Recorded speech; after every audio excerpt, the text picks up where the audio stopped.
Here we go, and a big welcome to Russell.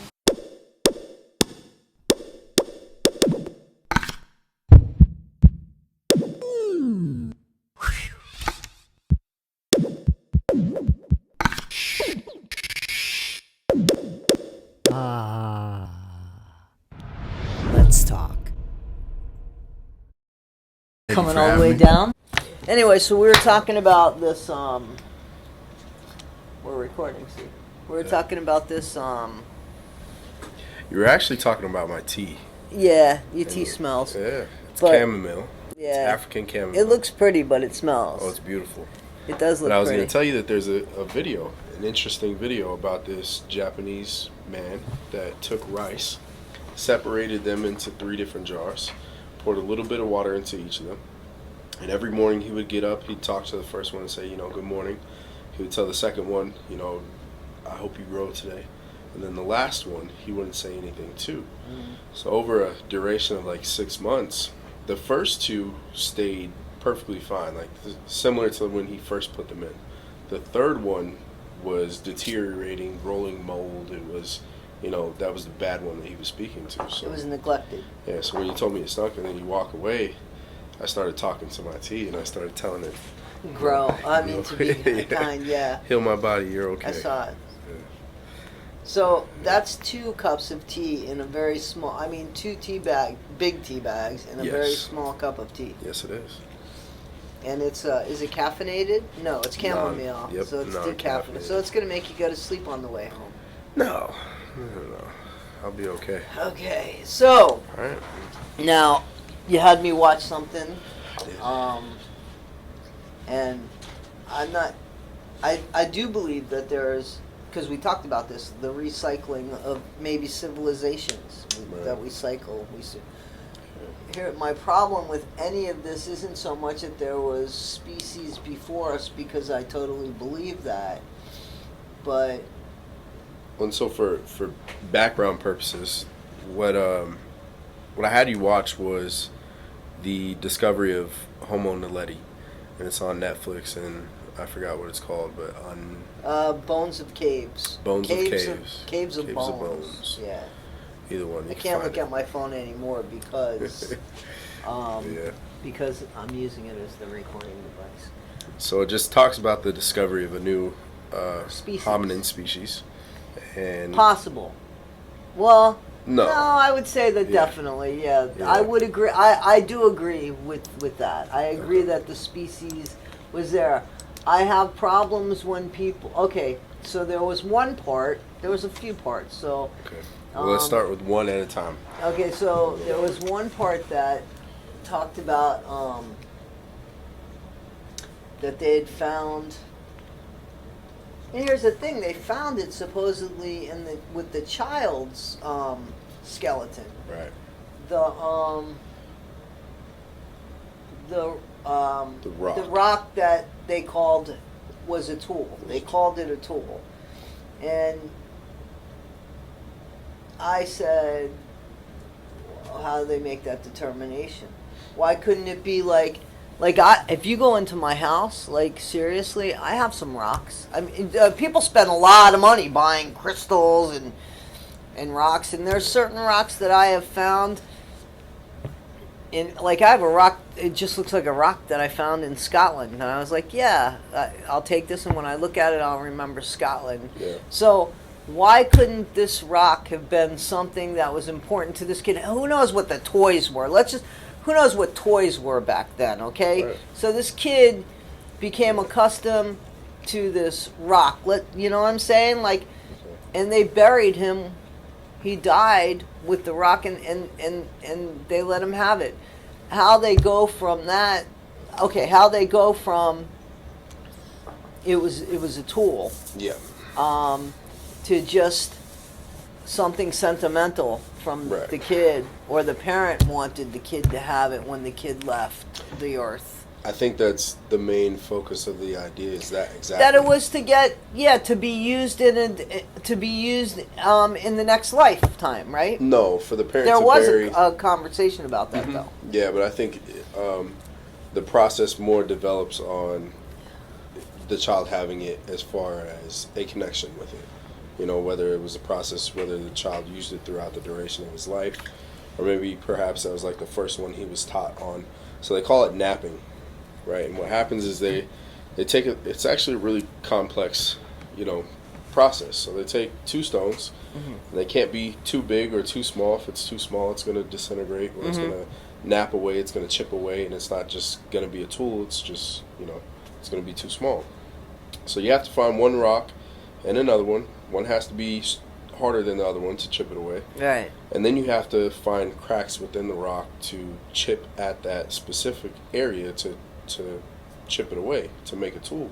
And then the whole articulation of making it a tool, you know, in the process of that. So where they kind of reason how it is a tool, one is the shape and the integrity of the corners and the edges is not like a natural, Right. is not like the natural curve of a regular rock. And so the process then goes to, okay, well, this child was buried with it possibly because, you know, it was an item that he was first taught on, or maybe he found rocks very interesting, right? And that was like one of the first ones that he did himself. But Right. I think for humans in all areas of life, whether it's us or a different hominin, the most purposeful thing that we've done is manipulate our environment. And we've, just like you're saying, people buy rocks and crystals and things of that sort. Like we look at megalithic structures like Egyptian pyramids and Machu Picchu, and we're in awe of how they created these structures out of earth, you know, and these manifestations of manipulating our environment. I am still blown away when modern day things happen, like when they can build the face of 4 presidents on Mount Rushmore. Yeah. Like, that's still amazing. Right. You know, that people can make things out of stone or make things out of wood. That's still amazing to me, even in the most simplest of terms. Like when people, you know, carve intricacies into wood and stuff like that. But yes, especially back then when our tools weren't as precise that we know of. I think that's what makes it a whole different connection, is that wood is an easily malleable, you know, material, but rock is a very... Not at all, but still Yeah. people are still doing making out of stone now. Like from like we'll go back to like the David made out of stone, right? The artwork, the David by Michelangelo, and then something more modern day like the Mount Rushmore. Yeah. To me, they're both amazing. The tools that they used at Mount Rushmore, I'm sure were much more updated than the tools that were used to create the David. Well, no, actually, so different stones. I'm not sure what Mount Rushmore is made of, but I'm mountain. pretty sure. A mountain Right. rock, but Right. it's definitely not limestone, and it's definitely not marble. Yeah, I know. And that's nothing. what makes the two processes completely different, right? So we can't even recreate Egyptian pyramids, like, to this day. Even the manifestation of like marble, we can't get curved corners, and like the complexity of curving a corner on marble without cracking it is like it's boggling. So they don't know Yeah, how but they got. people have curved marble in their kitchen on their kitchen counters and stuff. That's laser cut, and yeah. Okay. But the process of back then, like there's no stone etching that you're gonna get a fine curve or a corner. Well, what about you know. like? But we didn't know like. So example, like the first when you say that, I go straight to sandpaper. You know, something that we have modern day sandpaper that can make a curve by hand. It would take a while. So I don't know what was around back then. I think you would need diamond plated. Well, You know, diamonds, sandpaper okay. So, but be able to do that. diamonds, I mean, there were a lot more diamonds in the ground back then than there are now. Diamonds in the mines, for sure, than they are I'll now. put a boggling twist on that. So there's vases that they've recovered from Egypt, right? And these vases and there's a whole documentary on just one vase that is impossible to recreate. And this vase is so symmetrical that you would have to have, even the computer is like faulting because it's so symmetrical that it's like, how? There's no possible way, right? Not only that, the way that this vase is carved out in the center, you would have to have some type of tool that would hold it and spin it around, and even at that point it would be so hard to manipulate the corners and the edges of the curves of the vase without cracking it, breaking it, or so on and so forth. So like those examples are something that's we still don't know how they've done it. And that's not hominin naledi type of, Yeah, as soon as you archaic. said that, I got to tell you, I went right up to space. Right. I went right up to space Yeah. with that. Some other I went form to of like intelligence.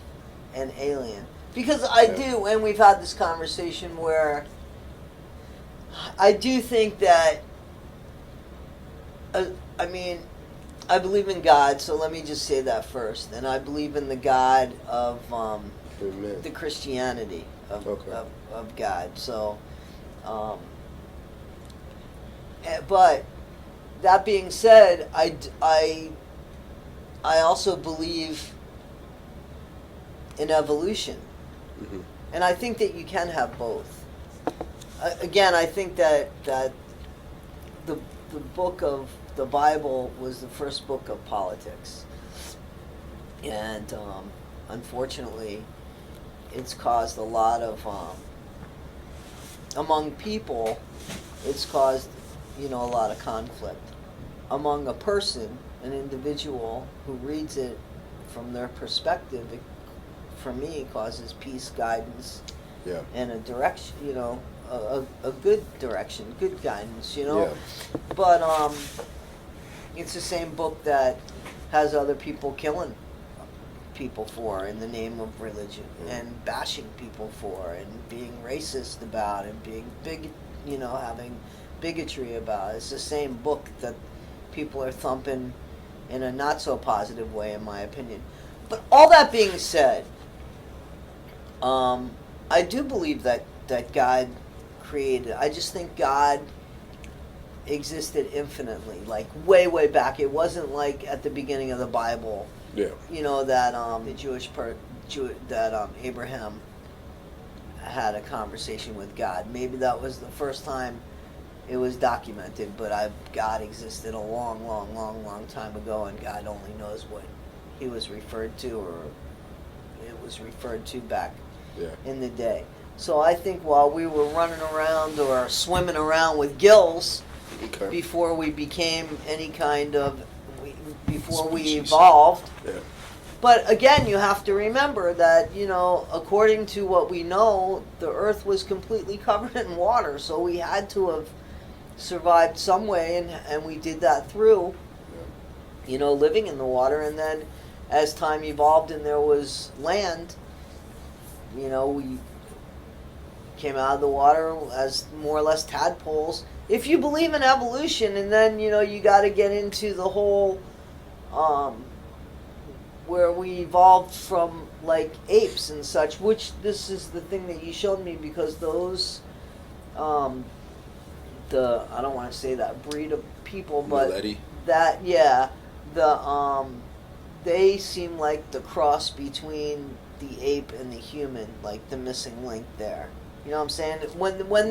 When they decided what they look like, they had the bones of them, but then they went ahead and decided the flesh and the muscle, and who knows honestly what the flesh, and they decided the hair.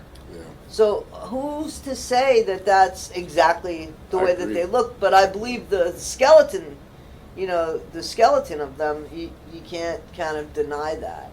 And it makes me wonder, what does like a Christian person think? They look at this and they say, yeah, it just doesn't fit in the Bible, it can't be right. You can't ignore that. That's actually there. Here's what's interesting about that. There was a few things that I wanted to touch on, but here's what's interesting about that right there, is that in the United States there was like 9 foot, 8 foot, 12 foot giants that were, skeletons that they found, and anthropologists just kind of dismissed the whole ordeal. And it was during, the farming process in the 40s and 50s when agriculture was kind of taking effect, and They just kind of dismissed it, right? But in the Bible, there's the book Goliath, there's David and Goliath. David and Goliath, Right. and then there's also the book of Enoch. Uh-huh. And the book of Enoch. That's not in the Bible. Well, it was. Well, And it was but 33 it's not in the Bible now. The book of Enoch is, Right. is But not it in the was Bible. in the Bible. So it was in the Bible. It's debatable. No, it's not. I know that it's been referred to in the Bible. Listen, I've seen the book of Enoch. I mean, Yeah. you know, what I mean, I've read read yeah. parts. And I haven't read all It's of terrifying. it. But I haven't read all of it. I do Yeah. believe that it was part of the Bible and taken out of the Bible. I do believe that. You're not gonna. I mean, I'm there with you. Yeah. But there are people that don't. Hey guys, thanks for listening to End.formants. This was episode 2, part 1 with Lisa and Russell. And we thank you again, and please make sure to pay attention for the next time. Like, subscribe, hit that bell. Show us some love. It's our world. Let's talk about it.